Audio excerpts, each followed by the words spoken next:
Mas o pastor Nogueira então pediu para que eu trouxesse hoje o devocional e, de preferência, que fosse tratado de um dos assuntos que a gente tem visto lá no CTBPL. A gente tem estudado lá a cadeira de Bíblia 1, estudando ali o Pentateuco e agora nesse semestre o livro de Gênesis. Então a gente tem estudado sobre a criação, a queda do homem, a primeira nação formada, até chegar ali a história dos patriarcas, né, depois do dilúvio. Então a gente tem estudado Abraão, Isaac, Jacó, agora a vida de José também. E sem sombra de dúvida, é um momento precioso. A vida dos patriarcas, a gente percebe, né, que a maior parte do livro de Gênesis é sobre a história deles. E grandes coisas tem para ensinar. Abraão, por exemplo, foi chamado por Deus para formar a nação escolhida. E isso tem um grande plano até hoje, porque era a partir dela que viria o Messias. Deus iria remir a humanidade através dessa nação escolhida, através de Abraão. Se a gente for ver, Deus chama Abraão e manda que ele vá à terra que Deus iria mostrar. E Abraão, por sua fé, vai seguindo o que Deus foi indicando a ele. Abraão que foi tido aí como amigo de Deus, por sua tamanha fé e proximidade até a Deus. Então, se você for ver, tem um mapa aí, Abraão sai lá de Ur dos Caldeus, seguindo ali até chegar na terra de Canaã. Só que antes ele para lá em cima, na terra de Harã, e após a morte do seu pai, ele continua até chegar na terra de Canaã. Então, Deus promete isso a Abraão e Deus segue tudo que Deus passou para ele. Só que, se você for perceber, Abraão passa um período que vai para o Egito, depois retorna. Abraão enfrenta fome, divide parte das terras com seu sobrinho Ló, e até enfrenta guerras ali naquele local. E Abraão se encontra num período da sua vida triste, porque Deus chamou para coisas grandes, e apesar das bênçãos que Deus tinha dado a ele, ele não tinha nem sequer a sua descendência, porque ele não tinha filhos. E Deus dá uma injeção de ânimo na vida de Abraão. Eu queria então que vocês abrissem suas Bíblias no livro de Gênesis, capítulo 15.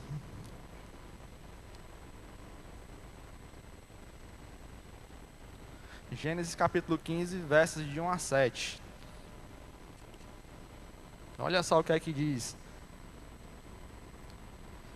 Depois destas coisas veio a palavra do Senhor a Abraão em visão, dizendo: Não temas, Abraão, eu sou o teu escudo, o teu grandíssimo galardão. Então disse Abraão: Senhor Deus, que me has de dar? Pois ando sem filhos, e o mordomo de minha casa é o Damasceno Eliezer. Disse mais Abraão: Eis que não me tens dado filhos, e eis que um nascido da minha casa será o meu herdeiro. E eis que veio a palavra do Senhor a ele, dizendo: Este não será o teu herdeiro, mas aquele que de tuas entranhas sair, este será o teu herdeiro. Então levou fora e disse: Olha agora para os céus e conta as estrelas, se as podes contar. E disse-lhes: Assim será a tua descendência. E creu ele no Senhor e imputou-lhe isto por justiça. Disse-lhe mais: Eu sou o Senhor que te tirei de Ur dos Caldeus para dar-te a ti esta terra para herdá-la. Então, Deus dá essa injeção de ânimo em Abraão. Olha, você vai ter um herdeiro. Essa é uma promessa que eu estou lhe dando. Pode ser que demore, como a gente percebeu, mas Deus cumpriu essa promessa. Mas na frente, Deus faz uma aliança com Abraão. No mesmo capítulo 15, agora nos versículos 13 a 16, diz o seguinte: Então disse a Abraão: Saibas de certo que peregrina será a tua descendência em terra alheia, e será reduzida à escravidão, e será afligida por 400 anos. Mas também eu julgarei a nação a qual ela tem de servir, e depois sairá com grande riqueza, e tu irás a teus pais em paz. Em boa velhice serás sepultado, e a quarta geração tornará para cá, porque a medida da injustiça dos amorreus não está ainda cheia. Olha, nesse capítulo 15, Deus faz duas coisas com Abraão. Promete a ele a descendência, e ainda revela para ele a época que ele vai tomar realmente posse da terra de Canaã, que é depois desse período de 4 séculos que o povo de Israel vai passar como cativo. No caso, a gente entende no Egito, até surgir Moisés e tirar o povo do Egito até a região de Canaã. E ali sim o povo vai ter a posse da terra.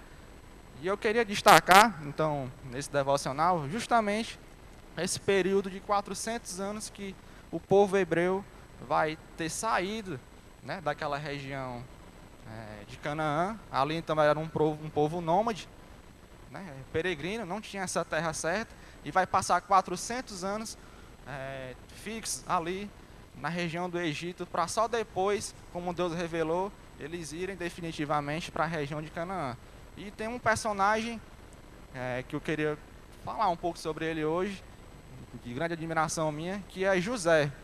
José foi essa pessoa que Deus utilizou para transferir o povo de Canaã para o Egito e assim cumprir e realizar grandes coisas que ele prometeu e revelou tanto para Abraão como para todo o seu povo, certo? E José era, sem sombra de dúvida, todos aqui conhecem, já foi motivo aqui de vários estudos, né? José, nós estudamos ele no encontro lá dos varões, né? Foi apontado lá as marcas de José. José era um bom filho, era um rapaz trabalhador, tudo que ele fazia prosperava porque Deus estava com ele, e ele até aprendeu a perdoar. Mas eu não queria destacar muito as qualidades de José, mas as qualidades de Deus, porque Deus agiu com sua soberana vontade, a seu soberano plano na vida de José, com toda a sua providência divina. Tudo que aconteceu na vida de José, a gente vai ver que foi por um motivo específico, que assim Deus o fez. Então, antes da gente orar, né, providência, eu estava vendo no dicionário, era uma palavra muito interessante. Quando a gente estuda um pouco o significado da palavra, a gente vai entender que ela significa muito mais do que o que a gente acha. Providência vem do latim providere, que significa videre, ver, observar, e antecedência. Então seria como se você observasse alguma coisa e se antecedesse aquilo.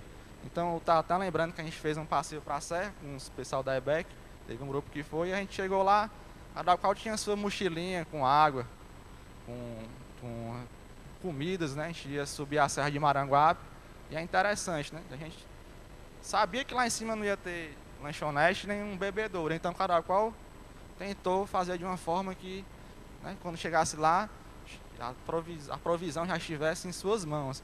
É assim que Deus faz com a gente, só que Ele sabe tudo e todas as coisas que acontecem em nossas vidas. Então vamos orar. Senhor Deus e Pai, muito obrigado pela Tua palavra, obrigado pela vida de José, e grande exemplo que temos em nossas vidas, mas mais ainda porque podemos confiar no Senhor, que tudo sabe, ó Deus, em nossas vidas, tudo podes, e tem um plano bondoso, ó Pai, infinitamente mais do que o que a gente espera, e assim podemos confiar em Ti. Muito obrigado, e é em nome de Cristo que eu te oro, ó Pai. Amém. Então eu gostaria de ver com os irmãos, basicamente 5 situações da vida de José, onde a gente acaba observando essa providência divina. Não foi por acaso. A gente viu que José foi um homem que sofreu bastante, mas nada foi por acaso. Deus tinha um motivo para cada circunstância que José enfrentou.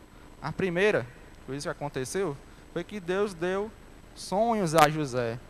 Primeiramente, Deus deu 2 sonhos a José. Vamos ler Gênesis 37, 5 a 11. Gênesis 37.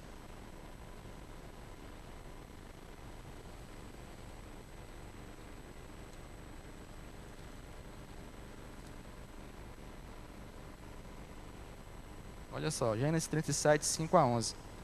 Teve José um sonho que contou a seus irmãos, por isso o odiaram ainda mais. E disse-lhes: ouvi, peço-vos, este sonho que tenho sonhado. E eis que estávamos atando molhos no meio do campo, e eis que o meu molho se levantava e também ficava em pé, e eis que o vosso molho o rodeavam, e se inclinavam ao meu molho. Então lhe disseram seus irmãos: Tu, pois, deveras reinarás sobre nós? Tu deveras terás domínio sobre nós?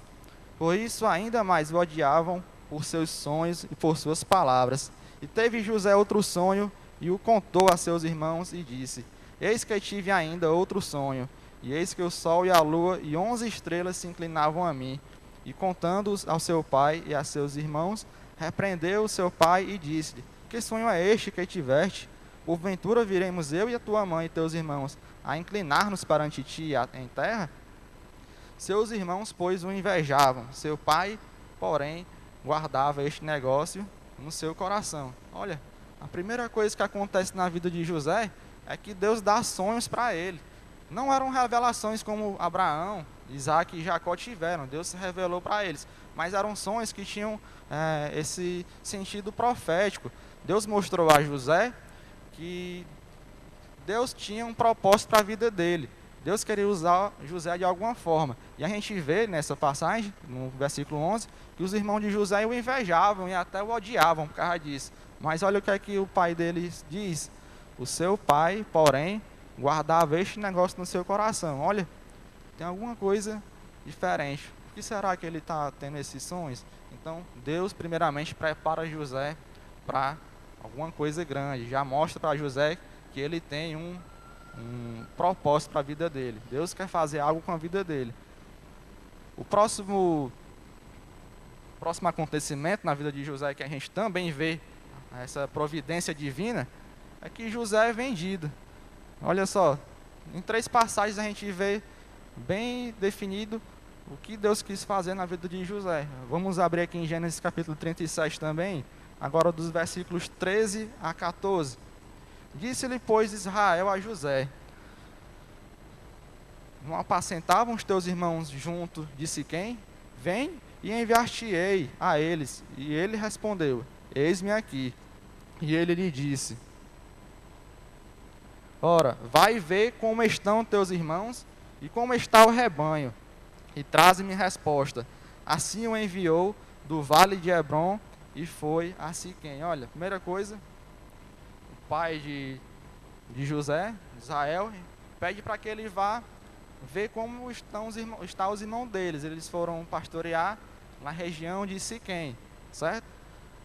O versículo 17 agora.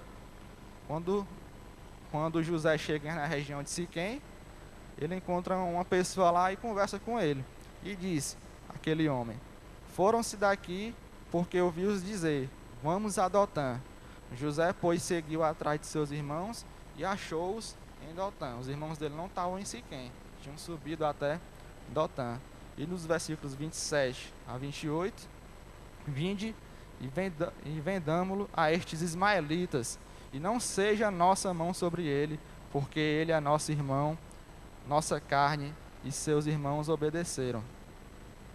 Passando, pois, os mercadores midianitas, tiraram e alcançaram a José da cova, e venderam José por 20 moedas de prata aos ismaelitas, os quais levaram José ao Egito. Aí eu trouxe esse mapa para a gente pensar um pouco qual foi essa providência divina de Deus em relação a essa venda de José para os ismaelitas. Na verdade, ele deveria estar morto, né? Os irmãos deles, quando viram José chegando, primeiramente pensaram em matá-lo, né?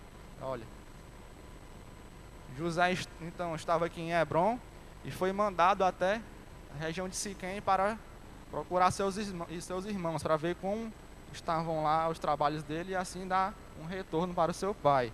Então ele andou aqui 100 quilômetros até Siquém. Só que quando ele chegou aqui na região de Siquém, eles não estavam aqui. Eles tinham ido para Dotã. Dotã era uma região bem abastecida de água, provavelmente lá estava melhor naquele dia. Só que olha aqui o que é que acontece em Dotã. Dotã é a região exata onde passa uma rota de comércio, olha. E exatamente quando José está lá, que seus irmãos resolvem não matá-lo, mas vendê-lo, exatamente nesse momento passa uma caravana de comércio. E olha o que é que eles fazem. Acabam levando José até o Egito. Deus usou aquele momento já para levar José até o Egito. E então a gente acaba vendo que Deus estava agindo com cada acontecimento na vida de José. O próximo ponto, acontecimento que a gente também vê essa providência de Deus na vida de José, é o fato dele ter ido, olha, direto para o Egito. Os mercadores compraram José e o levaram até o Egito. Só que foi exatamente para a capital do Egito. Vamos ler o capítulo 39, versículo 31. 39, versículo 1. Olha. E José foi levado ao Egito, e Potifar, oficial de Faraó, capitão da guarda, homem egípcio, comprou da mão dos ismaelitas que o tinham levado. Olha, José poderia ter sido levado a qualquer lugar assim obscuro mesmo, distante do Egito, numa fazenda sem contato com ninguém, ter sofrido bastante na mão de senhores que não estavam nem aí para os seus escravos, mas não. Para o que fizeram, né, os mercadores? Levaram José justamente para a capital do Egito e venderam José para nada menos que o capitão da guarda real, homem que tinha instrução e poderia até aproximar José já dos costumes egípcios e até do faraó. Os midianitas não venderam José a uma pessoa desconhecida. Ao invés disso, levaram-no à própria capital do Egito e o venderam a Potifar, capitão da guarda real, pessoa de influência na corte de Faraó. Então ele foi colocado onde era oferecido o melhor, no que diz respeito à oportunidade de aprender costumes egípcios, de ser iniciado nessa arte de governar e, sobretudo, de ser até introduzido na presença de Faraó. Então Deus tem preparado todos os locais que José estava passando de antemão.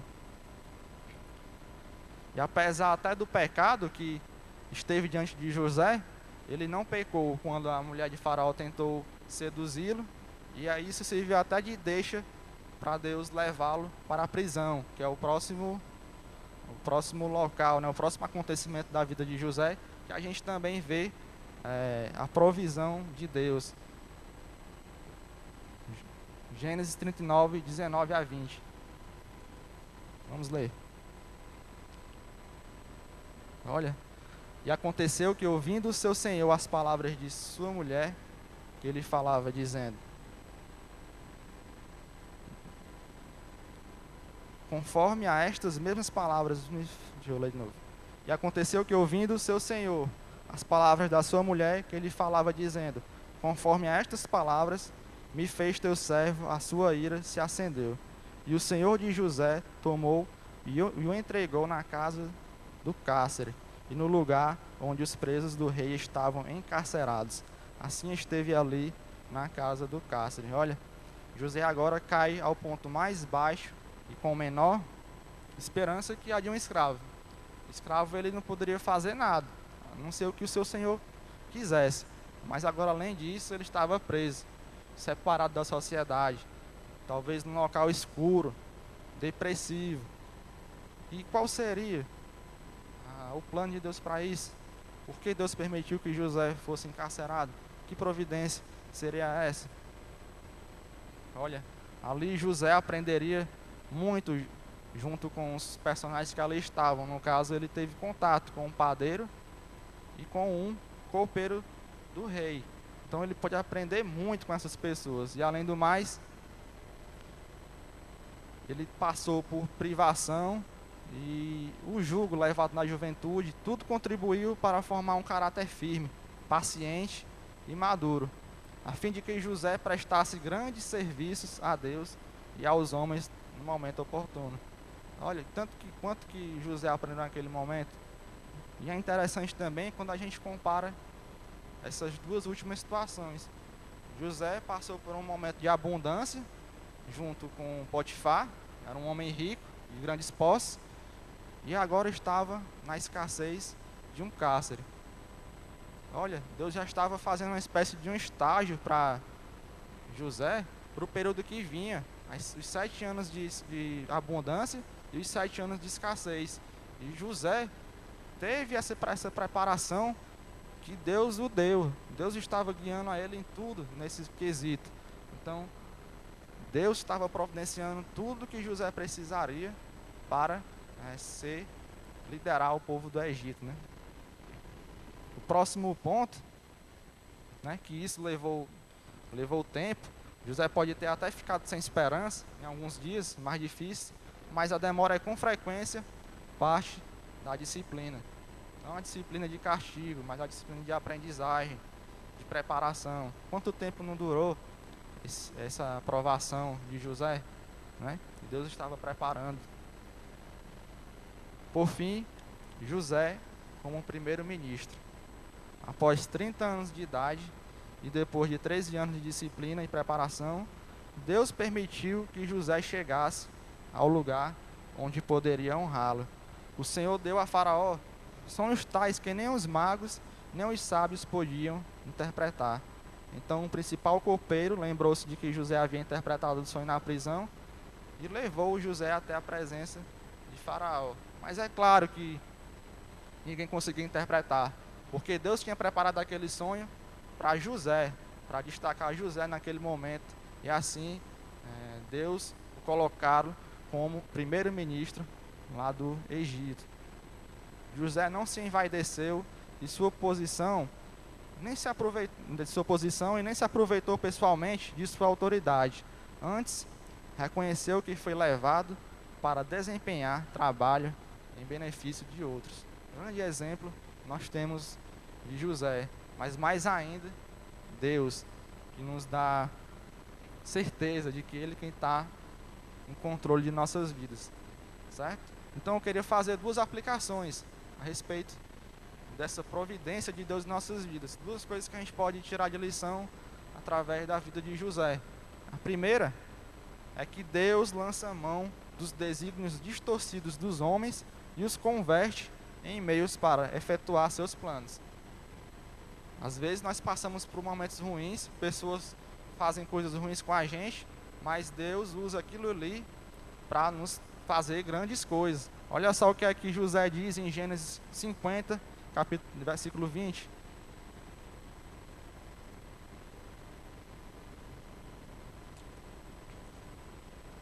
Gênesis capítulo 50, versículo 20, depois que José já é primeiro-ministro do Egito,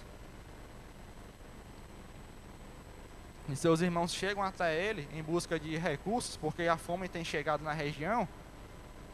Olha só o que é que José fala para os seus irmãos. Gênesis 50, 20. Vós bem tentastes mal contra mim, porém Deus o intentou para bem, para fazer como se vê neste dia, para conservar muita gente com vida. Tudo que aconteceu na vida de José, até mesmo as coisas ruins, era Deus quem estava colocando, porque Deus tinha um propósito com aquilo. Tanto as coisas boas quanto as coisas ruins. E uma outra lição, uma outra aplicação que eu gostaria de fazer, é que o Senhor era com José do mesmo modo como o Senhor Jesus prometeu estar conosco. É o que diz em Mateus capítulo 28, versículo 20. E eis que estou convosco todos os dias até a consumação dos séculos. Sabemos que ele cumpre sua promessa. Nosso dever e nosso privilégio reconhecer e corresponder ao companheirismo que Jesus nos proporciona, né? O Rafael ontem me ligou perguntando qual seria o tema do devocional, né? Aí eu falei que eu ia falar da providência de Deus. A gente às vezes pensa muito no nosso agir, mas às vezes esquece um pouco que é Deus quem está no controle. E eu fiquei pensando qual seria a música que ele ia trazer, né? E ele trouxe essa música que Deus fala que todo o trabalho é dele. Qual é o nosso trabalho? Apenas confiar. Que isso possa se fazer presente em nossas vidas, né? Vamos orar. Senhor Deus e Pai, muito obrigado a Deus porque podemos confiar em Ti, porque podemos colocar nossas vidas em Tuas mãos, assim como o Senhor fez na vida de José, ó Pai, um jovem que tanto enfrentou a adversidade na sua vida, mas tudo, ó Pai, tudo fazia parte de um plano que o Senhor já havia preparado, já havia até revelado ao teu servo Abraão. E que nós possamos compreender, ó Deus, que o Senhor enviou o seu Filho, Jesus Cristo, para nos salvar, e Ele mesmo nos prometeu que estaria conosco todos os dias, ó Pai. Que a gente possa estar sempre tendo em mente isso, sempre entendendo, ó Deus, que devemos confiar em Ti. O Senhor é que tem o trabalho, nós precisamos apenas confiar, meu Pai. Colocamos nossas vidas em Tuas mãos e oramos em nome de Cristo. Amém.